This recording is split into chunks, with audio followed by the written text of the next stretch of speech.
41 Bendon Circle in Murrysville.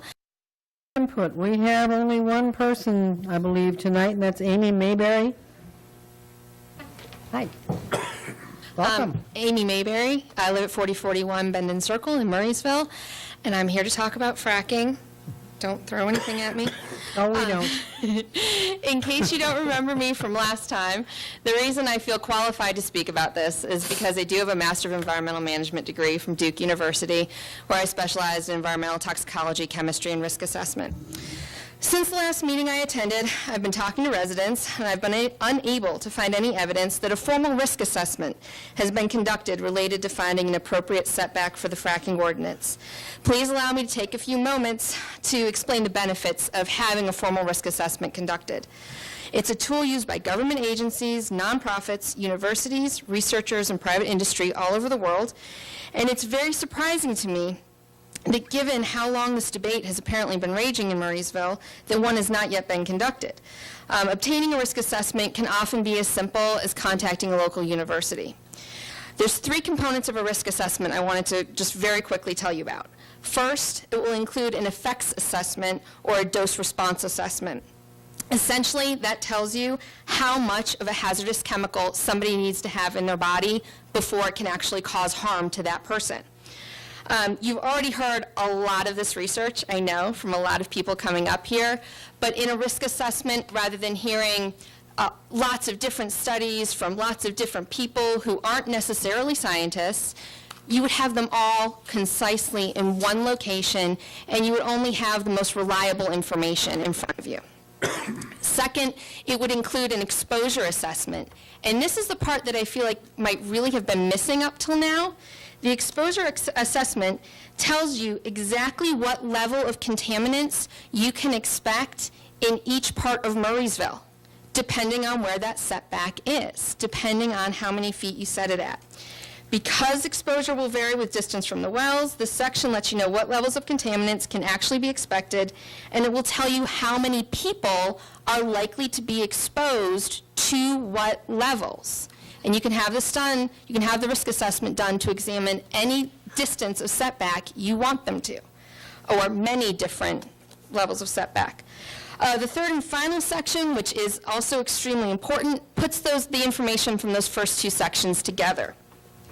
It tells you exactly how likely it is that residents' health will actually be harmed at various distances from the wells.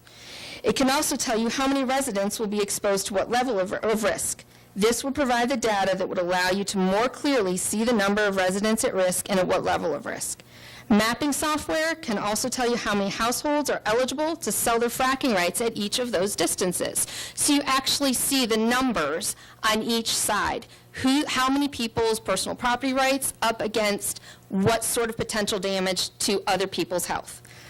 You have quantitative data, actual numbers, to justify any decision that you ultimately make.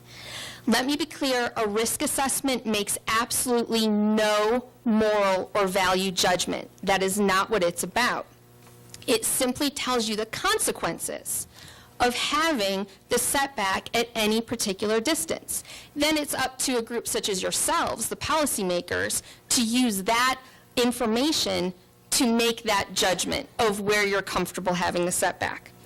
I'm urging you to engage someone to conduct a risk assessment for several of the proposed setback distances. It will allow you to have a much more defensible position, regardless of which distance passes in the final version of the ordinance. Because you'll be able to cite specific data to justify your position, and you'll be able to show that you truly did your due diligence. If faced with a legal challenge from either side today, I'm not sure that this group could provide a logical justification for why, for example, the setback is at 750 instead of 800 feet, because I sat through that meeting where that was thrown back and forth. A risk assessment could provide the data to make this decision much easier to make and more defensible. This is a guess. I'm guessing more defensible legally, but some of you are lawyers and I'm not, but I'm certain more defensible to your constituents and to your neighbors, the people who are really going to be affected by this ordinance on both sides. Thank you for your time. I appreciate it. Thank you, Amy. Can I ask two clarifications?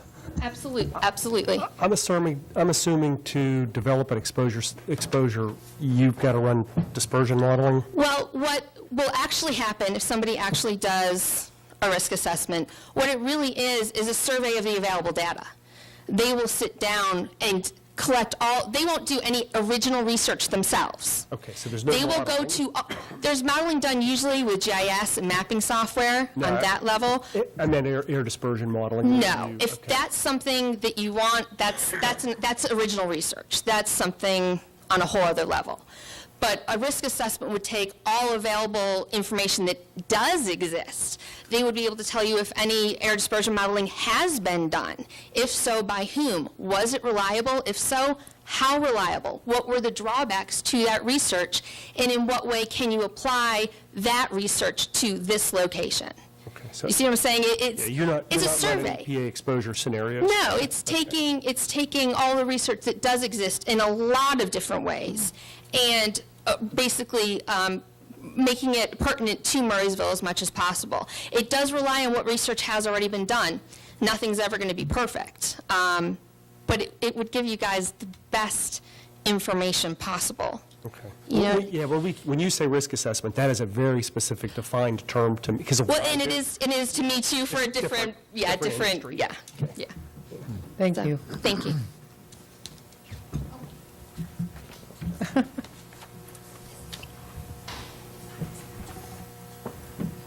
Okay. Comments by Mayor Brooks.